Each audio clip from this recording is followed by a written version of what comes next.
Hello students, I am Kritika Pathak from Access Institute, your biology teacher, and today we are going to discuss another topic of the chapter, photosynthesis in higher plants.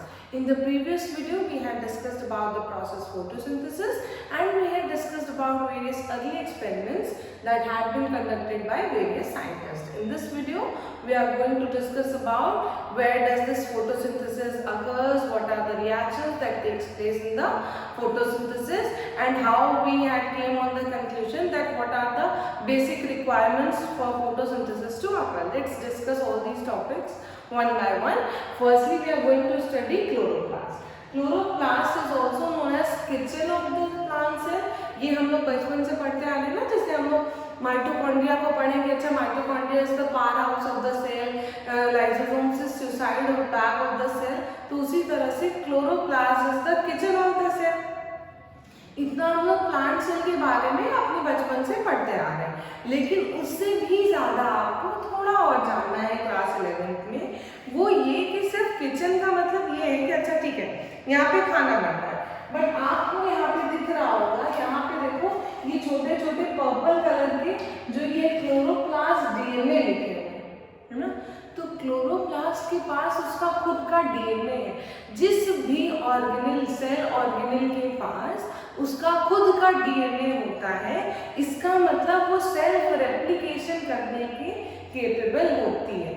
जो self replication करने की capable है, but फिर भी इनका independent existence नहीं होता। ये रेप्लिकेट कर सकते हैं, बट ये किसी न किसी सेल के अंदर रहते हैं ना, पूरे न्यूक्लियस के कोऑर्डिनेशन में रहते हैं। तो ऐसी सेल ऑर्गेनेल्स जो जिनके पास उनका खुद का डीएनए होता है और वो अपना सेमी इंडिपेंडेंट एग्जिस्टेंस करने के केपेबल होते हैं, उनको हम बोलते हैं सेमी ऑटोनॉमस सेल ऑर्गेनेल्स। ठीक है, ऐसी एक और ऑर्गेनेल सेल में प्रेजेंट होती है जिसका नाम है माइटोकॉन्ड्रिया। माइटोकॉन्ड्रिया के पास भी उसका खुद का डीएनए होता है। ठीक है, अब माइटोकॉन्ड्रिया प्लांट सेल में भी और एनिमल सेल में भी है, लेकिन क्लोरोप्लास्ट सिर्फ प्लांट सेल में प्रेजेंट है। इसका मतलब प्लांट सेल के पास दो सेमी ऑटोनोमस सेल ऑर्गेनेल्स है, एक क्लोरोप्लास्ट और दूसरा माइटोकॉन्ड्रिया। ये तो इसके स्ट्रक्चर की बात है। थोड़ा अगर आप और स्ट्रक्चर समझो तो ये देखो, chloroplast is a double membranous structure. Chloroplast double membranous structure है, उसका एक आउटर मेम्ब्रेन है और एक इनर मेम्ब्रेन है। जो आउटर और इनर के बीच की स्पेस होती है, उस स्पेस को हम इंटरमेम्ब्रेनस स्पेस कहते हैं। ठीक है, आउटर और इनर के बीच की जो स्पेस होगी, आउटर मेम्ब्रेन और इनर मेम्ब्रेन के बीच की स्पेस को हम इंटरमेम्ब्रेनस स्पेस कहते हैं। उसके बाद देखो यहाँ पे जो मैट्रिक्स है, जो क्लोरोप्लास्ट की मैट्रिक्स है उसको हम बोलेंगे स्ट्रोमा, और इस मैट्रिक्स के ऊपर आपको कॉइन लाइक स्ट्रक्चर्स दिख रहे होंगे। इस कॉइन लाइक स्ट्रक्चर्स का नाम है थैलाकॉइड। बट ये कॉइन लाइक स्ट्रक्चर जो है ये पूरे लाइन से, जैसे आपने ढेर सारे सैक ऑफ कॉइन एक साथ एक एक करके आप ढेर सारे सिक्के इकट्ठे कर लो, तो वो वैसा स्ट्रक्चर नहीं दिख रहा है। तो इस थैलाकॉइड के उस पूरे के पूरे स्ट्रक्चर को हम बोलते हैं ग्रैनम, और ढेर सारे ग्रैनम्स आपको दिख रहे हैं, तो प्लरल में हम इसी ग्रैनम को बोलते हैं ग्रैना। ठीक है, प्लरल में हम इसी ग्रैनम को बोलते हैं ग्रैना, और ये ग्रैना जो है वो इन ढेर सारे ग्रैनम्स का पूरा stack, group of granums forms these granums. ठीक है, अब देखो ये थैलाकॉइड जो है उसकी जो मेम्ब्रेन है उसको ऑब्वियसली थैलाकॉइड मेम्ब्रेन बोलेंगे। इसके अंदर ये थैलाकॉइड का ल्यूमेन है, ये पूरा का पूरा ये थैलाकॉइड का ल्यूमेन होता है, और इसमें बहुत सारे अभी हम आगे पढ़ेंगे जो भी रिएक्शंस होंगे वो इस ल्यूमेन के अंदर होंगे। वहां पे छोटे छोटे आपको जो ब्लैक डॉट्स दिख रहे हैं ये राइबोसोम्स होते हैं। ये इतना स्ट्रक्चर क्लोरोप्लास्ट का आपको ध्यान रखना है। क्लोरोप्लास्ट का स्ट्रक्चर समझने के बाद कुछ और बातें क्लोरोप्लास्ट के बारे में पढ़ लेते हैं। लिखा हुआ है क्लोरोप्लास्ट में ग्रैना। अच्छा, एक और चीज ये देखो, यहाँ पे वेरियस ग्रैना है वो तो आपको समझ आ रहा है, but these grana are connected by a pipeline structure known as stroma lamina. तो अगर हमें ये स्ट्रक्चर बनाना हो तो हम कैसे बना सकते हैं? आपने इस तरह से एक मेम्ब्रेनस स्ट्रक्चर खींचा, ये रही उसकी आउटर मेम्ब्रेन, ये है इनर मेम्ब्रेन, ठीक है, आउटर मेम्ब्रेन और ये इनर मेम्ब्रेन। आउटर और इनर मेम्ब्रेन के बीच में मैंने क्या बताया, आउटर और इनर मेम्ब्रेन के बीच में होगा इंटर मेम्ब्रेनस स्पेस, ठीक है, तो हम इसे लिख देंगे इंटर मेम्ब्रेन स्पेस। इतने में कोई दिक्कत नहीं है। उसके बाद मैंने क्या बोला, उसके बाद जो कॉइन लाइक स्ट्रक्चर्स है जिसको हम बोल रहे हैं थैलाकॉइड, वो कॉइन लाइक स्ट्रक्चर्स हम अगर ड्रॉ कर लें तो ये ढेर सारे थैलाकॉइड्स मिलकर के क्या बना रहे हैं, ग्रैनम बना रहे हैं, और ढेर सारे ग्रैनम्स को हम क्या बोल रहे हैं, प्लरल में उसे हम ग्रैनम बोलते हैं, ठीक है। तो अगर हम एक लिखें तो ये एक है थाइलाकॉइड, और ये थाइलाकॉइड जो है वो ढेर सारे थाइलाकॉइड मिलकर के ग्रैनम बनाते हैं, और प्लरल फॉर्म है ग्रैनम का ग्रैनम, ये सिमिलर है। जब हम प्लूरल में लिखेंगे तो उसको हम ग्रैनम लिखेंगे, ठीक है। अब यही वेरियस ग्रैना जो है वो कनेक्ट होते हैं with pipe like structure known as stroma lamellae, ठीक है, ये स्ट्रोमा लैमेली से अभी मैंने बताया था ना, ये जो ये मैट्रिक्स है, इस पूरी की पूरी मैट्रिक्स को हम स्ट्रोमा बोल रहे हैं, और lamellae is a pipe like structure. तो ये जो स्ट्रोमा में पाइप लाइक स्ट्रक्चर है जो कि वेरियस ग्रैनम्स को एक दूसरे से जोड़ रही है, हम उसको बोलते हैं स्ट्रोमा लैमेली, ठीक है। ये स्ट्रोमा लैमेली ग्रैनम्स को जोड़ रही है। उसके अलावा क्लोरोप्लास्ट में जब आप स्ट्रक्चर ड्रॉ करोगे तो आप थोड़ा सा डीएनए, थोड़े से राइबोसोम्स ड्रॉ कर दो। उसके बाद लेबलिंग करनी हो तो अगर ये थैलाकॉइड है तो थैलाकॉइड की ये रही membrane, I don't think black colour visible, let me change the colour.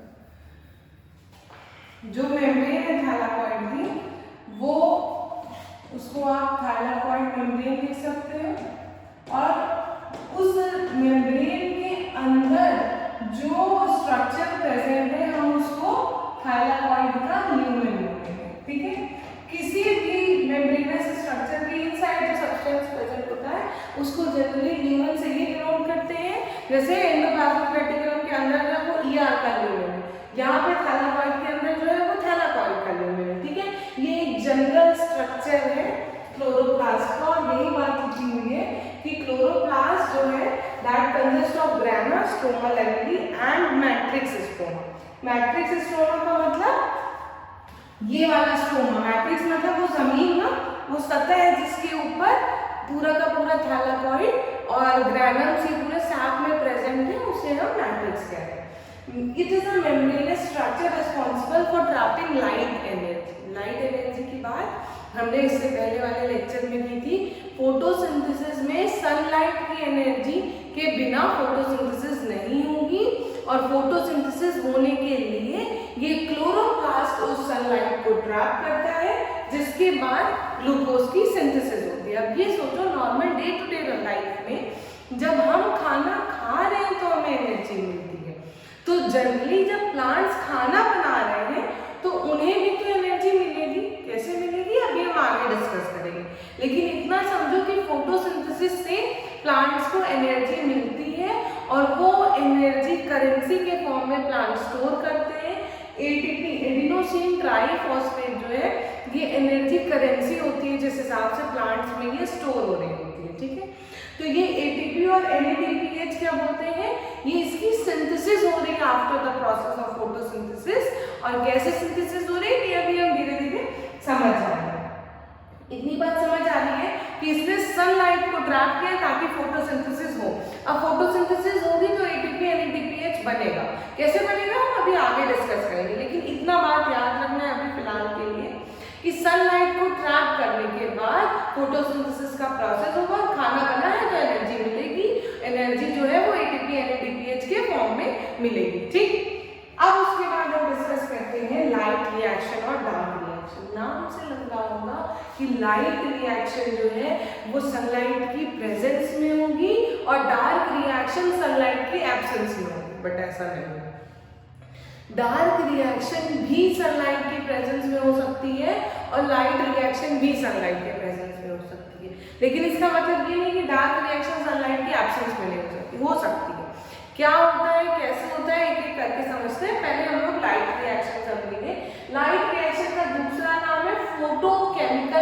Reaction. Photo का मतलब ये होता है लाइट, तो वो रिएक्शन, वो केमिकल रिएक्शन जो कि लाइट की प्रेजेंस में हो रहा हो, उसे हम फोटोकेमिकल रिएक्शन कहेंगे। अब इस रिएक्शन में होता क्या है, इन दिस रिएक्शन ग्रैनम में एंजाइमेटिक रिएक्शंस होते हैं टू सिंथेसाइज शुगर। ये शुगर क्या था, वही ग्लूकोज का मॉलिक्यूल जो हमने फोटोसिंथेसिस के रिएक्शन में पढ़ी थी, वो रिएक्शन ग्रैनम में हो रही है ताकि शुगर की सिंथेसिस हो सके। और ये डायरेक्टली लाइट ड्रिवन है, ये देखो लिखा हुआ है this is directly light driven, इसलिए इसको हम लाइट रिएक्शन कहते हैं। डायरेक्टली लाइट ड्रिवन होने का मतलब सनलाइट पे डायरेक्टली डिपेंडेंट है। जो सनलाइट पे डायरेक्टली डिपेंडेंट है उसको हम लाइट रिएक्शन कहेंगे। वो रिएक्शन ग्रैनम में हो रही है। याद रखने के लिए हमेशा याद रखना, तुम्हारे घर में फ्रिज होगी, टीवी होगी, सब जगह कहीं ना कहीं ये इस तरह किसी न किसी घर में कोई ना कोई इलेक्ट्रिकल इक्विपमेंट होते ना, एलजी के, L for light, G for granum, तो लाइट रिएक्शन ग्रैनम में होगी। बचा क्या, स्ट्रोमा, तो स्ट्रोमा डार्क रिएक्शन में होगी। डार्क रिएक्शन का दूसरा नाम है देखो कार्बन रिएक्शन। जो फोटोसिंथेटिक प्रोडक्ट बना था वो कार्बन कंपाउंड था, glucose is a carbon compound. उसी ग्लूकोज को स्टोर करना है प्लांट को in the form of starch, एक बड़े मॉलिक्यूल में कन्वर्ट करना है स्टार्च के फॉर्म में। और अब जब ग्लूकोज बन चुका है तो ग्लूकोज को स्टार्च में कन्वर्ट करना, या फिर उस स्टार्च से एटीपी और एनएडीपीएच को बनाना या उसका फॉर्मेशन करना, उसके लिए लाइट की जरूरत नहीं है, क्योंकि ग्लूकोज को बनाने में लाइट की जरूरत थी। वही प्रोसेस फोटोसिंथेसिस था, उसी को हम लाइट रिएक्शन कहते हैं। डार्क रिएक्शन में क्या हो रहा है, डार्क रिएक्शन में formation of starch takes place from the synthesised sugar, यानी कि जो ग्लूकोज बना था उसी से स्टार्च बनेगा। और ये रिएक्शन डायरेक्टली लाइट ड्रिवन नहीं है, इसी वजह से हम इसे डार्क रिएक्शन बोल रहे हैं। लेकिन इसका मतलब ये नहीं है कि ये रिएक्शन लाइट की प्रेजेंस में नहीं हो सकती। ऐसा समझो कि जब तुम्हारे पास दिन में ग्लूकोज बन चुका है तो वो ग्लूकोज को अब स्टोर करना है, तो प्लांट से स्टार्च बनाने लगे। यही ग्लूकोज से स्टार्च बनाना डार्क रिएक्शन है। अब जब ग्लूकोज से स्टार्च बन रहा है, इसे हम डार्क रिएक्शन बोल रहे हैं, तो ये स्टार्च तो दिन में भी बन सकता है ना, सिर्फ रात में क्यों। तुम्हें लग रहा होगा कि पूरे दिन भर में शाम तक प्लांट ने ग्लूकोज बनाया और शाम को ग्लूकोज से स्टार्च बना रही, ये बात सही है, ऐसा भी होता है। लेकिन सपोज करो कि एक ही दिन में सुबह से बहुत ज्यादा धूप थी, बहुत ज्यादा ग्लूकोज बन गया है, तो अब प्लांट अपने उस ग्लूकोज को दोपहर से स्टार्च बनाना शुरू कर दे। लाइट की प्रेजेंस में भी तो डार्क रिएक्शन पॉसिबल है। इसीलिए जब आपसे क्वेश्चन पूछा जाए कि क्या डार्क रिएक्शन सिर्फ डार्क में होती है, आंसर है नो। डार्क रिएक्शन लाइट की प्रेजेंस में भी हो सकती है, ठीक है। और डार्क रिएक्शन हो कहाँ गई है, स्ट्रोमा में। लाइट रिएक्शन का कहना जल्दी से याद रखना है, तो डार्क रिएक्शन स्ट्रोमा में होगी, यानी कि synthesis of starch takes place inside the stroma. अगर लाइट रिएक्शन और डार्क रिएक्शन समझ आ गया है तो कुछ पिगमेंट्स की बात कर लेते हैं, जिन पिगमेंट्स की वजह से सनलाइट जो है प्लांट को ट्रैप करता है। सबसे पहले आपको पता है chlorophyll is a green pigment which is responsible for trapping the sunlight, या फिर लाइट एनर्जी को ट्रैप करने के लिए क्लोरोफिल रिस्पॉन्सिबल होता है। बट इस क्लोरोफिल के भी टाइप्स होते हैं, ठीक है।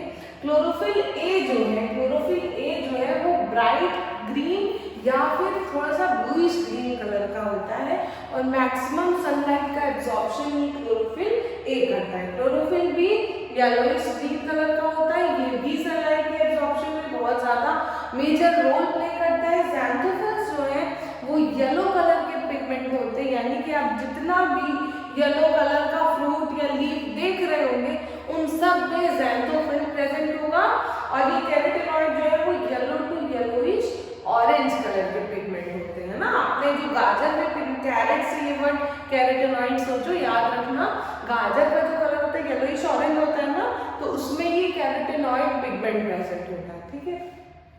तो ये सारे पिगमेंट्स डायरेक्टली सनलाइट एब्जॉर्ब करने ना करते हुए सनलाइट एब्जॉर्प्शन की एफिशिएंसी को बढ़ाते हैं ताकि क्लोरोफिल ए और बी और ज़्यादा सनलाइट को एब्जॉर्ब कर सके। ये दोनों एक्सेसरी पिगमेंट्स हैं। एक्सेसरी मतलब क्या होता है, जैसे गर्ल्स के लिए एक्सेसरीज क्या है, इयररिंग्स और रिंग्स, ये सब एक्सेसरी होते हैं जिनकी नीड नहीं है लेकिन उनके होने की वजह से चीज़ें और अच्छी लगने लगती है। वैसे ही ये एक्सेसरी पिगमेंट्स है, अगर ये ना भी हो तो भी फोटोसिंथेसिस कंडक्ट होगी, बट इनके होने की वजह से क्लोरोफिल ए और बी के लाइट एब्जॉर्प्शन एफिशिएंसी और ज़्यादा इंक्रीज हो जाती है। ठीक है, लिखा हुआ है पिगमेंट्स के बारे में, pigments have the ability to absorb light at specific wavelength. Wavelength के बारे में आप थोड़ा सा फिजिक्स में पढ़े होंगे, कौन सी वेवलेंथ पे कौन सी लाइट एनर्जी का कितना नैनोमीटर में होता है। उसी चीज को हम यहाँ पर डिस्कस करने वाले हैं कि कौन सी वेवलेंथ पे कौन सा सबसे ज्यादा पिगमेंट लाइट एब्जॉर्ब कर रहा है, हमें अभी वही डिस्कस करना है। ठीक है, तो ये देखिए सबसे पहले हम डिस्कस कर रहे हैं, लिखा हुआ है graph that shows absorption spectrum of chlorophyll A B and carotenoid. यहाँ पे देखो ये जो पिंक वाली लाइन है, ये पिंक वाली लाइन क्लोरोफिल ए को शो कर रही है, ये ग्रीन वाली लाइन क्लोरोफिल बी को शो कर रही है और ब्लू वाली लाइन कैरोटीनॉइड पिगमेंट को शो कर रही है। तो देखो ये क्लोरोफिल ए जो है, जो पिंक वाली लाइन है, वो सबसे ज्यादा कहाँ पे, इस वाले वेवलेंथ में उसने सबसे ज्यादा लाइट को एब्जॉर्ब किया और दूसरा वेवलेंथ सबसे ज्यादा रेड है ना, तो ब्लू और रेड में इसका सबसे ज्यादा एब्जॉर्प्शन हुआ। उसके बाद क्लोरोफिल बी भी सबसे ज्यादा ब्लू वाले जोन में, मतलब ये पर्पलिश ब्लू है, ये एग्जैक्ट ब्लू में क्लोरोफिल बी जो है वो एब्जॉर्ब कर रहा है, और दूसरा इसने फिर से किया रेडिश ऑरेंज वाले जोन में। उसके बाद कैरोटीनॉइड जो है, कैरोटीनॉइड ने सबसे ज्यादा ये लाइट ग्रीनिश ब्लू कलर में सबसे ज्यादा अपना एब्जॉर्प्शन किया और उसके बाद वो आगे ऑरेंज जोन में गया ही नहीं। इसका मतलब कैरोटीनॉइड का एक स्पेसिफिक वेवलेंथ है जो कि अराउंड 500 नैनोमीटर के आसपास है।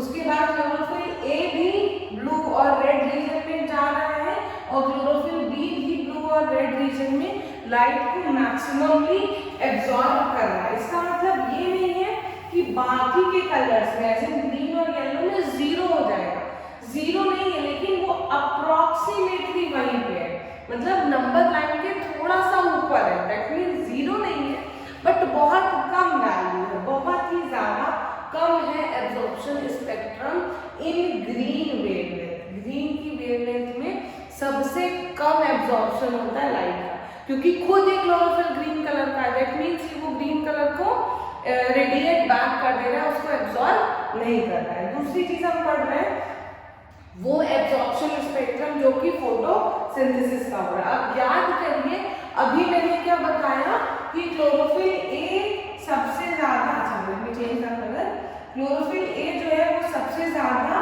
इस वाले जोन में एब्जॉर्ब हो रहा था। उसके बाद ऐसा कोई एक्सपेरिमेंट था, है ना, रेड में जा रहा था। फिर उसके बाद क्लोरोफिल बी का अगर हम बनाते तो क्लोरोफिल बी के भी यही कहानी थी इस तरह से। तो फोटोसिंथेसिस का रेट भी तो लाइट एब्जॉर्प्शन के हिसाब से ही चेंज हो रहा है। यहाँ पे देखो जब ये येलो और ग्रीन वाला कलर आ रहा था उस रेंज में, जब एब्जॉर्प्शन स्पेक्ट्रम कम थी तो फोटोसिंथेसिस की रेट भी तो कम हुई, और जब फोटोसिंथेसिस की रेट ज्यादा है यानी कि इस पर्टिकुलर वेवलेंथ में लाइट भी तो एब्जॉर्ब ज्यादा हुई, तो इससे हम क्या कंक्लूजन निकाल रहे हैं, जितनी ज्यादा लाइट एब्जॉर्ब हुई उतना ज्यादा ये फोटोसिंथेसिस हो रहा है। इसी के कंपैरिजन को देखने के लिए आप यहाँ पे ग्राफ देखो तो जितना ज्यादा ये रेट ऑफ एब्जॉर्प्शन है, जितनी लाइट एब्जॉर्ब हुई उतना ज्यादा फोटोसिंथेसिस। जहाँ पे कम लाइट एब्जॉर्ब हुई वहाँ पे कम फोटोसिंथेसिस, और जब ज्यादा लाइट एब्जॉर्ब हुई तो ज्यादा फोटोसिंथेसिस। ये बात समझ आ रही है, एक कंपैरेटिव ग्राफ है और इससे क्वेश्चन आ चुका है इन दोनों में से कौन सा क्या शो कर रहा है। तो ब्लू वाली लाइन लाइट एब्जॉर्प्शन को शो कर रही है और पिंक वाली लाइन जो है वो सॉरी, ये rate of absorption, rate of photosynthesis ये रेट ऑफ फोटोसिंथेसिस को शो कर रही है, और ब्लू वाली लाइन रेट ऑफ एब्जॉर्प्शन को शो कर रही है, यानी कि जितना लाइट एब्जॉर्ब हुआ उसी के रिस्पेक्टिव में फोटोसिंथेसिस हो रहा होगा, उसी रेट में फोटोसिंथेसिस हो रहा होगा। तो इन ग्राफ से हमें क्या समझ आएगा उसको देख लेते हैं, फिर सारी चीजें आराम से क्लियर हो जाएंगी। लिखा हुआ है कि these graphs show most of the photosynthesis takes place in blue and red region। ये बात याद रखनी है, इससे बहुत बार क्वेश्चन आया है कि सबसे ज्यादा मैक्सिमम स्पेक्ट्रम जो है वो एब्जॉर्ब हो रहा है वो कौन से कलर्स है, तो ब्लू और रेड रीजन में मैक्सिमम लाइट जो है वो एब्जॉर्ब हो रही है।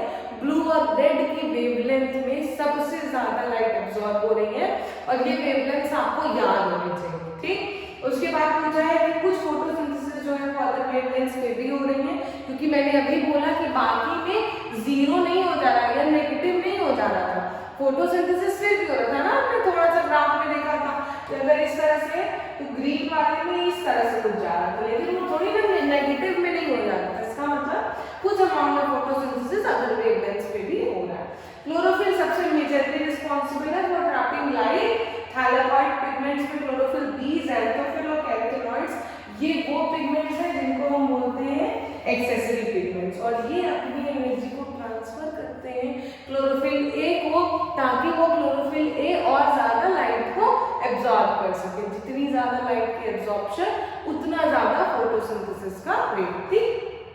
उसके बाद लिखा हुआ है कि जितनी ज्यादा वाइड रेंज में लाइट आएगी उतना ज्यादा फोटोसिंथेसिस होगा, और क्लोरोफिल ए जो है वो फोटो ऑक्सीडेशन से बचाने के लिए, फोटो ऑक्सीडेशन का मतलब लाइट की प्रेजेंस में ये ऑक्सीडाइज ना हो जाए, जल ना जाए, इसीलिए ये एक्सेसरी पिगमेंट्स होते हैं जो उनको अगर क्या होगा कि क्लोरोफिल ए की लाइट एफिशिएंसी या लाइट एब्जॉर्प्शन की कैपेसिटी मैक्सिमम है, तो कोई इतना अपनी कैपेसिटी के हिसाब से मैक्सिमम अगर वो लाइट एब्जॉर्ब कर लेगा तो वो खुद जल जाएगा। इतनी लाइट नहीं एब्जॉर्ब करनी, तो उसको उसकी लाइट कम एब्जॉर्ब हो, इसलिए आसपास में अगर ज़ैंथोफिल और कैरोटीनॉइड्स प्रेजेंट हैं, ये लोग येलो और येलोइश ऑरेंज कलर की लाइट वेव्स को एब्जॉर्ब करेंगे तो उसकी तो वेवलेंथ कम, तो मैक्सिमम वेवलेंथ को ये क्लोरोफिल नहीं एब्जॉर्ब कर पाएगा due to the presence of these accessory pigments, और ये एक्सेसरी पिगमेंट्स उसको फोटो ऑक्सीडेशन से बचा रहे हैं। कहने का मतलब कि तुम किसी ऐसे दोस्त के साथ रहो जो पढ़ने में तुमसे कमजोर है बट वो तुम्हारी जान बचा सकता है, तो ऐसे दोस्त के साथ रहना अच्छी बात है ना। तो वही एक्सेसरी पिगमेंट्स उसके वैसे एक दोस्त है जिनके साथ वो रह रहा है बट वो उसको मैक्सिमम एफिशिएंट होने से रोक रहे हैं, उसको खुद नहीं पता कि वो मैक्सिमम एफिशिएंट हो जाएगा तो उसकी डेथ हो जाएगी, वो जल जाएगा। ये ज़ैंथोफिल और कैरोटीनॉइड्स उसको मैक्सिमम एफिशिएंसी से रोक रहे हैं, जिसकी वजह से क्लोरोफिल ए जो है वो फोटो ऑक्सीडाइज नहीं हो रहा है और इस तरह से फोटोसिंथेसिस का प्रोसेस चल रहा है। This was all about the chloroplast structure and the graph showing various pigments. Thank you for the